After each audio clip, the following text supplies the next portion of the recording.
নবনীরদনিন্দিত কান্তিধারম রসসাগর নাগর भूपवरं। हरे कृष्णा, दंडवत प्रणाम। हम लोग श्रीमद् भागवतम के सप्तम स्कंद में 11 अध्याय चल रहा है। आज हम लोग श्लोक संख्या 26 से कंटिन्यू करेंगे। श्रीमद् भागवतम 7.11.26 ऑनवर्ड्स, 26 नंबर श्लोक।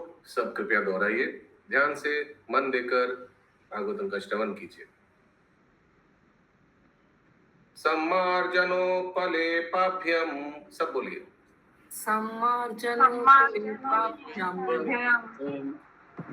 गृहमण्डनवर्तने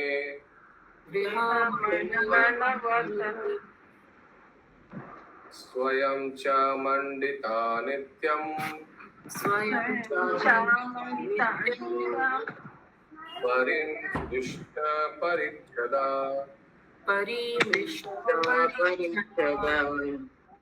यस, लाल साहब प्रभु, अनुवाद।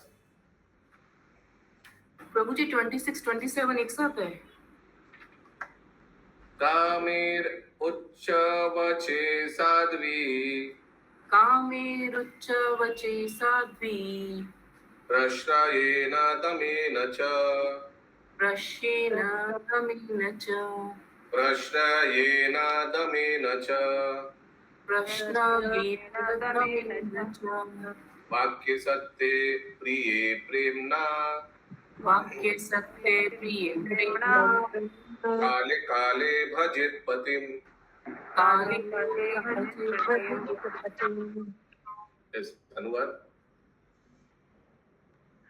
पतिव्रता साध्वी स्त्री को चाहिए कि अपने पति की प्रसन्नता के लिए स्वर्ग को अच्छे अच्छे वस्त्र से सजाए तथा हरे कृष्णा इंद्रावती माता जी, एको हो रहा है। अब थोड़ा डिस्टेंस में तो एको होगा। हाँ, कंटिन्यू फिर से। स्वर्ण भूषणों के अलंकृत हो, सदा स्वच्छ तथा आकर्षक वस्त्र पहने, अपना घर बुहारें तथा उसे पानी तरल पदार्थों से धोएं, जिससे सारा घर सदा शुद्ध तथा स्वच्छ रहे। उस गृहस्थी को सामग्री एकत्र करनी चाहिए और घर को गुरु तथा पुष्पों से सुगंधित रखना चाहिए। उसे अपने पति का इच्छा पूरी करने के लिए तैयार रहना चाहिए। स्वाध्वी स्त्री को निमित्त तथा सत्यनिष्ठ रहकर अपनी इंद्रियों पर संयम रखकर तथा मधुर वचन बोलकर काल तथा परिस्थिति के अनुसार अपने पति के प्रेम पूर्ण सेवा में लगना चाहिए। ठीक है, ये सब अभी हम लोग का जो साधना चार्ट है,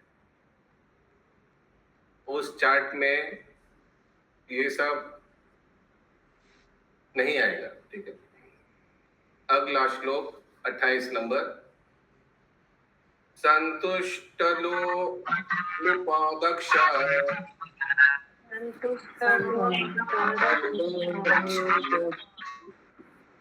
धर्मज्ञ प्रिय सत्यवाक्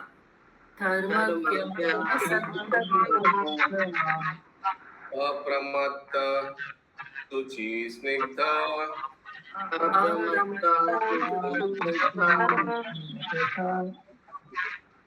पतिं त्वपतितं भजेत्।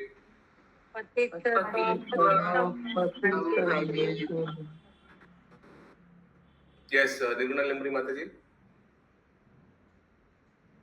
अनुवाद। साध्वी स्त्री को लालची नहीं होना चाहिए, अपितु उसे सभी परिस्थितियों में संतुष्ट रहना चाहिए। उसे गृहस्थी के कामकाज में अत्यंत पटु होना चाहिए और धार्मिक नियमों से पूर्णतः अवगत होना चाहिए। उसे मधुर तथा सत्य भाषिणी होना चाहिए। उसे अत्यंत सतर्क तथा सदैव शुद्ध एवं पवित्र रहना चाहिए। इस प्रकार एक साध्वी स्त्री को उसे उस पति की प्रेम पूर्वक सेवा करनी चाहिए जो पतित ना हो। तात्पर्य धर्म के अधिकारी याज्ञवल्क्य के आदेशानुसार अशुद्धे संप्रतिक्षो ही महापातक दूषितः। हरे कृष्णा। जो ये कौन है? Yajnavalkya, according to injunctions of Yajnavalkya, authority on religion of principles. Okay, आगे। वन इज जो 10 विद्या संस्कार के अनुसार शुद्ध नहीं किया गया होता उसे महान पाप कर्मों के फलों से दूषित माना जाता है। किंतु भगवत गीता में भगवान कहते हैं, ना माम दृष्कृतनो मूढ़ा प्रपद्यन्ते नराधमा। जो दुष्ट लोग मेरी शरण में नहीं आते वे अधम हैं। नराधम का अर्थ है अभक्त। श्री चैतन्य महाप्रभु ने भी कहा है, यही भजे से बड़ो अभक्त ही न छार। जो भी भक्त होता है वह पाप रहित है, किंतु जो भक्त नहीं है वह अत्यंत पतित तथा नीच है। अतः यह संस्तुति की गई है कि पतिव्रता पत्नी पतित पति की संगति ना करे। पतित पति वह है जो 4 प्रकार के पाप कर्म करता है, यथा अवैध यौन, मांसाहार, द्यूत कीड़ा तथा मादक द्रव्य सेवन। विशेष रूप से जो व्यक्ति भगवान का शरणागत नहीं होता वह कलुषित समझा जाता है। इस तरह साध्वी स्त्री को सलाह दी जाती है कि वह ऐसे पति की सेवा न करने के लिए राजी ना हो। इस तरह साध्वी स्त्री को सलाह दी जाती है कि वह ऐसे पति की सेवा करने के लिए राजी ना हो। ऐसा नहीं है कि यदि पति नराधम हो तो भी वह दासी की तरह सेवा करे। यद्यपि स्त्री के कर्तव्य पुरुष से भिन्न होते हैं, किंतु साध्वी स्त्री पतित पति की सेवा करने के लिए नहीं बनाई गई। यदि उसका पति पतित हो तो संस्तुति की जाती है कि वह अपने पति की संगति त्याग दे, किंतु पति की संगति त्यागने का अर्थ यह भी नहीं है कि वह फिर से विवाह कर ले और इस तरह वैश्यावृत्ति में प्रवृत्त हो जाए। यदि दुर्भाग्यवश कोई साध्वी स्त्री किसी पतित पति से ब्याही जाती है तो उसे पति से विलग रहना चाहिए। इसी प्रकार पति भी अपनी पत्नी से विलग रह सकता है यदि पत्नी शास्त्रों के वर्णन के अनुसार साध्वी ना हो।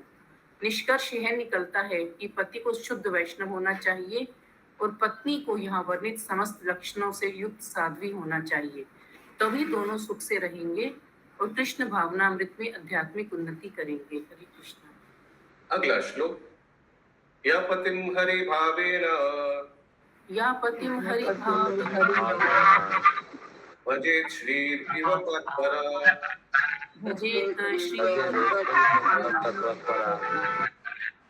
श्रावंती माता जी टू म्यूट प्लीज। हरत्मान हरिर्लोके हरे के लोके पत्य श्रीर इव मोदते। पत्या श्रीवे मोदते। यस, सुचार गोपी माता जी।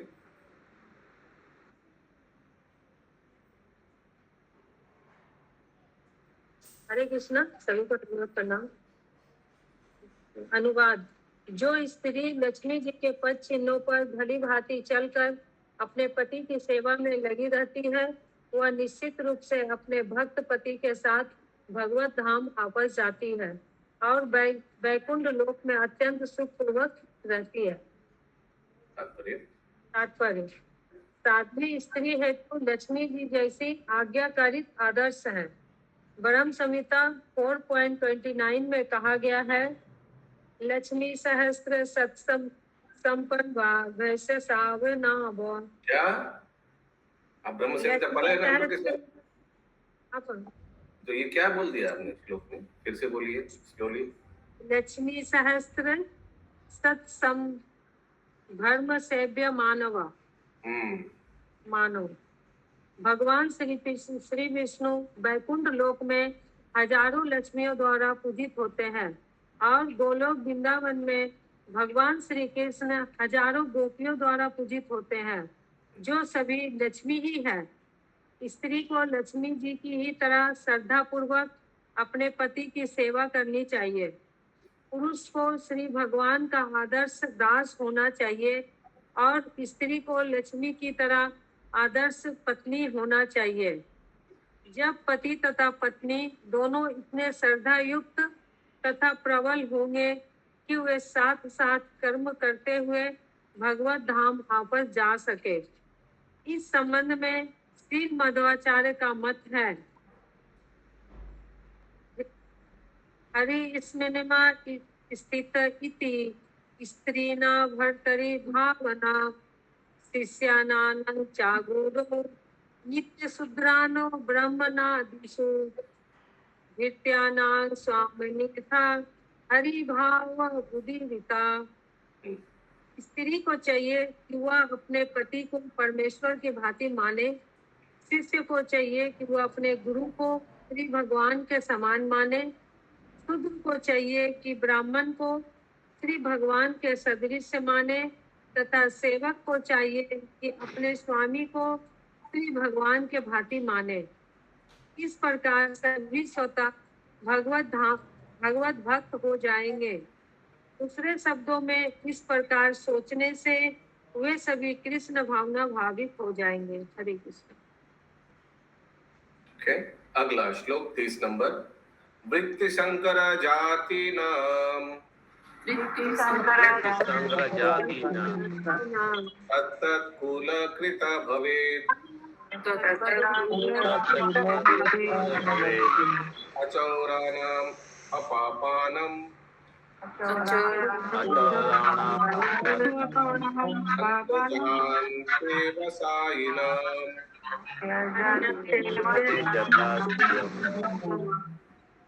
Mute please.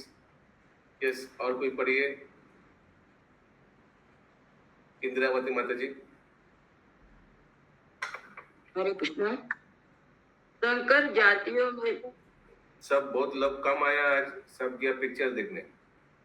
संकर जातियों में से जो चोर नहीं होते वे अंतेवासी या चंडाल कुत्ते खाने वाले कहलाते हैं और उनके कुल में चले आने वाले रीति संस्कार होते हैं। फिर से अनुवाद। संकर जातियों में से जो चोर नहीं होते वे अंतेवासी या चंडाल कुत्ते खाने वाले कहलाते हैं। उनके कुल में चले आने वाले रीति संस्कार होते हैं। समाज के 4 प्रधान वर्णों ब्राह्मण, क्षत्रिय, वैश्य तथा शूद्र की परिभाषा दी जा चुकी है और अब मिश्रित वर्ण अंत्यज का विवरण दिया जा रहा है। मिश्रित वर्णों में 2 विभाग हैं, प्रतिलोमज तथा अनुलोमज। यदि उच्च जाति की स्त्री निम्न जाति के पुरुष से विवाह करती है तो उनका यह संयोग प्रतिलोम कहलाता है, किंतु यदि निम्न जाति की स्त्री उच्च जाति के पुरुष से विवाह करती है तो यह संयोग अनुलोम कहलाता है। ऐसे वंशों के सदस्य नाई, धोबी जैसे परंपरागत कर्म करते हैं। अंतजों में से जो कुछ शुद्ध होते हैं, ना चोरी करते हैं और ना मांसाहार तथा मदपान करते हैं, ना अवैध मैथुन करते हैं, ना जुआ खेलते हैं, वे अंतेवासी कहलाते हैं। निम्न जातियों में अंतर जाति विवाह तथा मदपान की छूट रहती है, क्योंकि वे व्यक्ति उनकी जाति में ऐसे आचरण को पाप पुण्य नहीं मानते। हरे कृष्ण।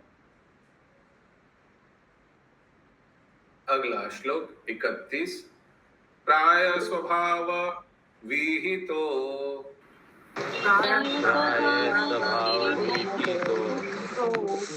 नृणाम धर्मो युगे युगे युगे युगे वेददृग्भिः स्मृतो राजन्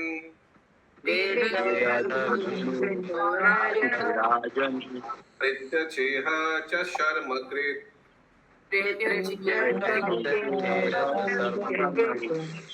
यस, महामंजरी माता जी।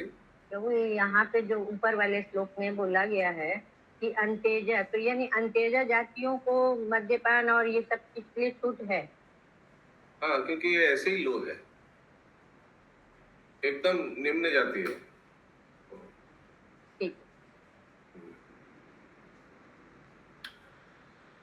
यस, पढ़िए महामंजरी माता जी अनुवाद। हे राजन, वैदिक ज्ञान में परंपरागत ब्राह्मणों का निर्णय है कि प्रत्येक युग में अपने प्रभु जी सादर प्रणाम। सुनाई नहीं दे रहा है। ओके, कहाँ गए गायत्री राधिका माता जी? नहीं दे रहा तुम। सुनाई दे रहा है? ठीक, बहुत नहीं दे जल्द रहा है, आवाज नहीं आ रही। सुनाई दे रहा है बाकी को। हरे कृष्ण। हाँ, फिर से बोलिए। हे राजन, वैदिक ज्ञान में परंपरागत ब्राह्मणों का निर्णय है कि प्रत्येक युग में अपने अपने भौतिक गुणों के अनुसार विभिन्न वर्णों के लोगों का आचरण इस जीवन में तथा अपने अगले जीवन में कल्याणकारी होता है। तात्पर्य: भगवद गीता 3.35 में कहा गया है, श्रेयान सर्वधर्मो विष्णु परम धामात् स्वनिष्ठुतात्। अपने अपने नियत कर्मों को करना अन्यों के कर्म करने से कहीं अधिक अच्छा है, चाहे वे दोषपूर्ण ही क्यों न। अंतेजा अर्थात निम्न श्रेणी के लोग चोरी करने, मद्यपान करने तथा अवैध मैथुन करने के अभ्यस्त होते हैं, किंतु इन्हें पाप पूर्ण नहीं माना जाता। उदाहरणार्थ, यदि शेर किसी तो मनुष्य का कितना लाख जाति होता है? कितना लाख? 84 लाख में कितना मनुष्य होता है? 4 लाख। 4 लाख। तो ये जो अंतेज है आवाज क्यों नहीं आ रहा है? आ तो रहा है। आप निकल के फिर से आइए। वो लॉग आउट करके लॉग इन करिए आशा माता जी। तो ये 4 लाख जो मनुष्य का योनि है, तो आप लोग समझ पा रहे हैं ना, ये अंतेज कहाँ होगा वो 4 लाख में? 20 लाख में एकदम नीचे नीचे। ये 80 और ब्राह्मण, वैष्णव, देवी देवताओं, वो 4 लाख के ऊपर होगा। तो ये एकदम नीचे निम्न जाति है। हाँ, मनुष्य में है लेकिन एकदम निम्न, इसलिए पशु तुल्य आवाज जैसे। नहीं आ रहा है। बहुत अच्छा, इसलिए पशु तुल्य जैसे कार्य कर रहा है। हाँ, इन लोग का खान पान वैसे ही है। ठीक है, कंटिन्यू। उदाहरणार्थ, यदि शेर किसी आदमी को मार डालता है तो वह पाप पूर्ण नहीं है, किंतु यदि कोई मनुष्य दूसरे व्यक्ति को मारता है तो वह पाप पूर्ण माना जाता है और मारने वाले को फांसी दी जाती है। जो कृत्य पशु जगत में दैनिक काम है, वही मानव समाज में पाप पूर्ण कृत्य।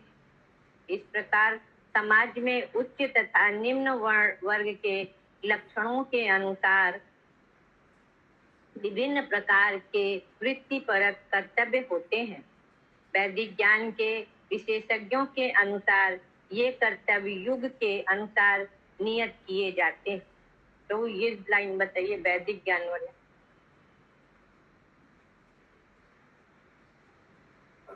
तो टाइगर वाला से फिर से पढ़िए। अगर कोई टाइगर एक मनुष्य को मार देता है, पढ़िए।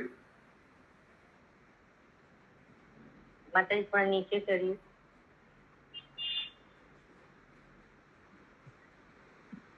उदाहरणार्थ, यदि शेर किसी आदमी को मार डालता है तो वह पाप पूर्ण नहीं है, किंतु यदि कोई मनुष्य दूसरे व्यक्ति को मारता है तो वह पाप पूर्ण माना जाता है और मारने वाले को फांसी दी जाती है।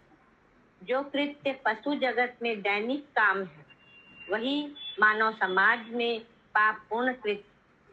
इस प्रकार समाज में उच्च तथा निम्न वर्ग के लक्षणों के अनुसार विभिन्न प्रकार के वृत्तिपरक कर्तव्य होते हैं। वैदिक ज्ञान के विशेषज्ञों के अनुसार ये कर्तव्य युग के अनुसार नियत किए जाते हैं। तो ये युग खाली इतना। तो अगर सत्ययुग है तो वो निम्न कार्य बहुत अच्छा क्वालिटी का होगा, लाइक एकदम जघन्य क्वालिटी का नहीं। लेकिन कलयुग है तो आप समझ रहे हैं, कलयुग का निम्न कार्य और सत्ययुग का निम्न कार्य में अंतर है, हाँ या ना? बताइए। हाँ, यही है उत्तर।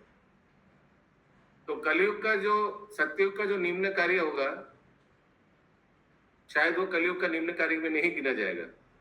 कलयुग के लिए वो अच्छा स्टैंडर्ड होगा। तो उसीलिए अलग अलग युगों का निम्न कार्य अलग अलग है। प्रभु जी आवाज ही नहीं आ रहा है आपका। यस, गायत्री राधिका माता जी।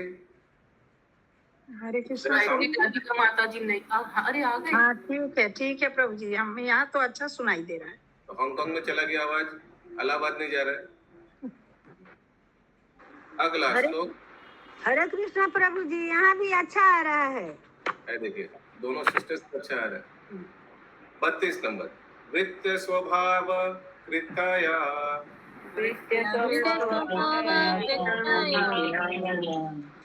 वर्तमान स्वकर्म कृत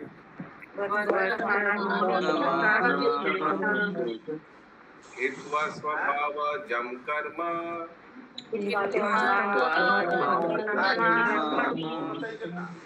धनेर्निर्गुणताम यत्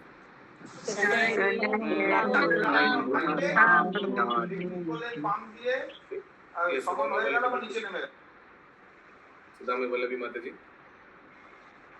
सुदामई वल्लभी माता जी। हाँ प्रभु जी। यस, अनुवाद।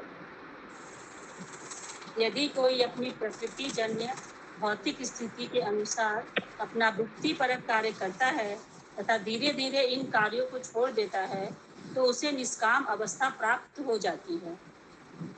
पेन तात्पर्य पेन करें? पेन साउंड आ रहा है।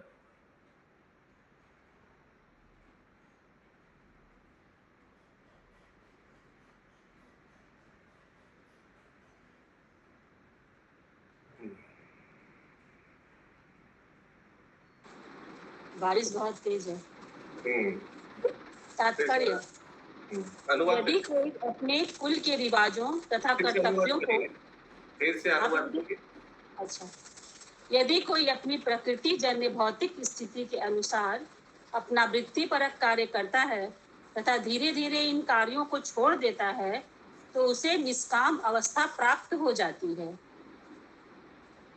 अच्छा, तात्पर्य, यदि कोई अपने कुल के रिवाजों तथा कर्तव्यों को धीरे धीरे त्याग कर अपनी स्वाभाविक स्थिति में पूर्ण पुरुषोत्तम भगवान की सेवा करने का प्रयास करता है तो वह अपने कर्मों से क्रमशः मुक्त हो जाता है और निष्काम अवस्था अर्थात भौतिक इच्छाओं से मुक्ति प्राप्त कर लेता है।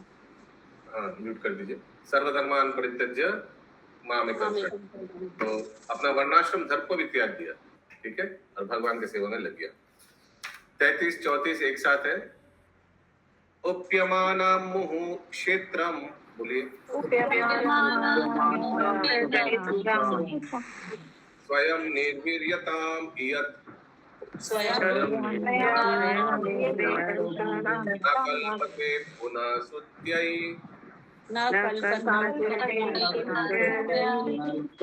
उत्तम बीजं च नश्यति एवं कामाशयं चित्तम् कामनाम् अतिसेवया विरज्येत यथा राजन्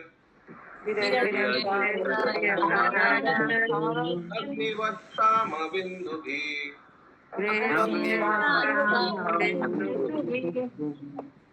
यस, अनुवाद। अनुवाद कोई पढ़िए और। यस, केशवी जगत प्रिया माता जी, अनुवाद।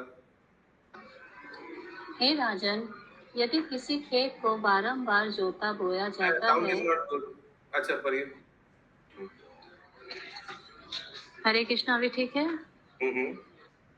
हे राजन, यदि किसी खेत को बारंबार जोता बोया जाता है तो उसकी उत्पादन शक्ति घट जाती है और जो भी बीज बोए जाते हैं वे नष्ट हो जाते हैं। जिस प्रकार घी की एक एक बूंद डालने पर अग्नि कभी नहीं बुझती है किंतु घी की बाढ़ से वह शांत हो जाएगी, उसी प्रकार विषय वासना में अत्यधिक लिप्त होने पर ऐसी इच्छाएं पूर्णतः नष्ट हो जाती है। What it does is in lust desires mitigate such desires entirely. In the तात्पर्य, यदि कोई अग्नि में निरंतर बूंद बूंद घी डाले तो अग्नि नहीं बुझेगी, किंतु यदि ढेर सारा घी एक बार में उड़ेल दिया जाए तो अग्नि संभवत शांत हो जाए। इसी प्रकार अत्यधिक पापी है और निम्न जाति में उत्पन्न है उन्हें भी जी भर के पाप करने दिया जाता है, क्योंकि संभव है कि वे इन कार्यों से उभरकर शुद्ध बनने का अवसर पा सके। बाप रे, ये तो पूरा एकदम उल्टा सिद्धांत। ऐसे कोई सिद्धांत है ना कि वो आग में घी डालने से आग बुझेगा नहीं, आग और जलेगा? मायावती लोग का सिद्धांत हो गया। हाँ, ये तो पूरा उल्टा सिद्धांत हो गया। ये लोग बोलते हैं कि कितना रसगुल्ला खाओ, जितना रसगुल्ला खाएंगे ना फिर दूर हो जाएंगे। दिया हुआ है। आज का अंतिम श्लोक 35। यस्य यल्लक्षणं प्रोक्तम्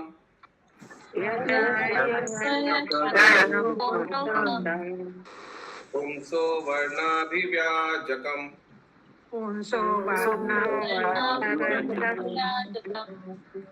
यदन्यत्रापि दृश्येत तत्तनैव विनिर्दिशेत्।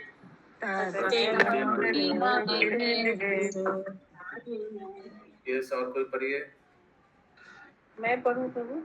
हाँ।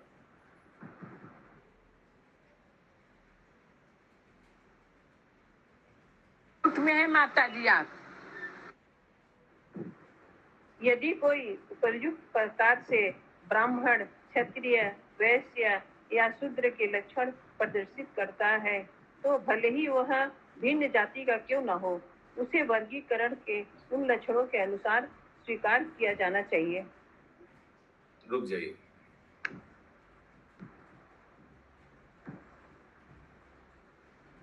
तात्पर्य यहाँ पर नारद मुनि स्पष्ट रूप से कहते हैं कि किसी को जन्म के अनुसार ब्राह्मण, क्षत्रिय, वैश्य या शूद्र नहीं मान लेना चाहिए। यद्यपि आजकल ऐसे ही प्रचलन है, किंतु शास्त्र इसे स्वीकार नहीं करते। जैसे कि भगवद गीता 4.30 में कहा गया है, चातुर्वण्य या सृष्टि गुण कर्म विभागशः। इस प्रकार गुणों का कार्यों के अनुसार समाज के चारों विभाग ब्राह्मण, क्षत्रिय, वैश्य तथा शूद्र का निर्णय किया जाना चाहिए। यदि कोई ब्राह्मण परिवार में जन्म ले और ब्राह्मण गुण प्राप्त कर ले, तो उसे ब्राह्मण माना जाना चाहिए, अन्यथा उसे ब्रह्म बंधु मानना चाहिए।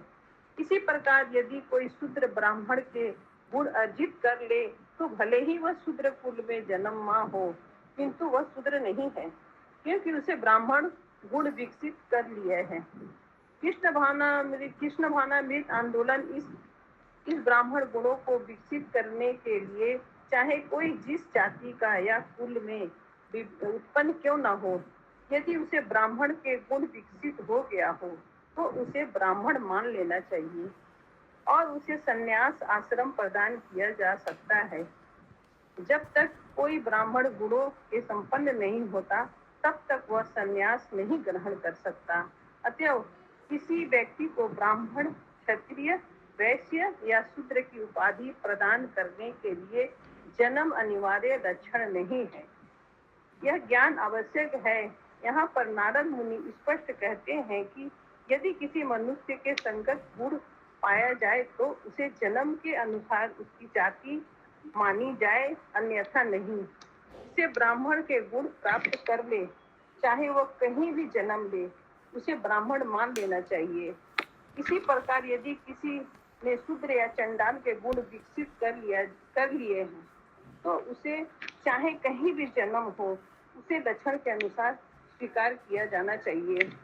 इस प्रकार श्रीमद् भागवत के 7वें स्कंद के अंतर्गत पुण्य समाज चतुर्वर्ण नामक 11 अध्याय के भक्ति वेदांत तात्पर्य पूर्ण हुए। ग्रंथराज श्रीमद् भागवतम की जय। जय जय।